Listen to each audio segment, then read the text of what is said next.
YCP నేత భూమా కిషోర్ రెడ్డిపై ఆళ్లగడ్డలో case నమోదైంది. ఎర్రగుంట్లకు చెందిన నాగప్రసాద్ ఫిర్యాదు నేపథ్యంలో భూమా కిషోర్ రెడ్డిపై ఆళ్లగడ్డ పోలీస్ స్టేషన్లో ఎస్ఐ కేసు నమోదు చేశారు.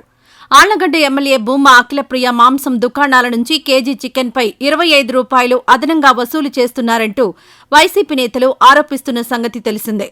ఈ ఆరోపణలపై ఇప్పటికే టీడీపీ ఎమ్మెల్యే భూమా అఖిలప్రియ ఖండించారు. అంతేకాదు మీడియా ముందుకొచ్చి ఆమె వివరణ సైతం ఇచ్చారు. కానీ వైసీపీ మాత్రం ఈ ఆరోపణలను కొనసాగిస్తోంది. దీంతో టీడీపీ వైసీపీ గ్రూపుల మధ్య స్థానికంగా ఘర్షణలు చోటు చేసుకుంటున్నాయి. దాంతో స్థానికంగా ఉద్రిక్త వాతావరణం నెలకొంటోంది. అలాంటి పరిస్థితుల్లో ప్రజలను తప్పుదోవ పట్టించడం ద్వారా ఉద్రిక్త పరిస్థితులకు వైసీపీ వర్గీయులు కారణమవుతున్నారంటూ నాగప్రసాద్ పోలీసులకిచ్చిన ఫిర్యాదులో పేర్కొన్నారు. ఈ నేపథ్యంలో స్థానిక వైసీపీ నేత భూమా కిషోర్ రెడ్డిపై పోలీసులు కేసు నమోదు చేశారు.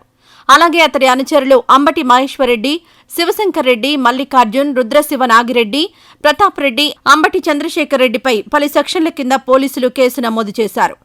ఇంకోవైపు భూమా అఖిలప్రియ చికెన్ ధరల్లో కమిషన్ తీసుకుంటున్నారంటూ వైసీపీ నేతల ఆరోపణలు గుప్పించారు. ఈ నేపథ్యంలో ఈ ఏడాది మార్చి చివరి వారంలో కర్నూలులోని ఆ పార్టీకి చెందిన మీడియా కార్యాలయం ఎదుట ఆమె కోళ్లతో వినూత్న నిరసన తెలిపారు. ఎలాంటి ఆధారాలు లేకుండా పూర్తి అవాస్తవాలు రాసి తన ప్రతిష్టను దెబ్బతీస్తున్నారంటూ ఆమె మండిపడ్డారు. గత ప్రభుత్వ హయాంలో ఆ పార్టీ నేతలకు వ్యతిరేకంగా వార్తలు రాస్తే మీడియా కార్యాలయాలకొచ్చి ధ్వంసం చేసేవాళ్లని గుర్తు చేశారు. గత ప్రభుత్వ హయాంలో కేజీ చికెన్ ధర ఎంత, ప్రస్తుతం ధర ఎంత ఉందో ఈ సందర్భంగా ఆమె సోదాహరణగా వివరించారు. తనపై కక్షపూరితంగా వ్యవహరిస్తున్నారంటూ వైసీపీపై ఎమ్మెల్యే భూమా అఖిలప్రియ మండిపడిన విషయం విదితమే.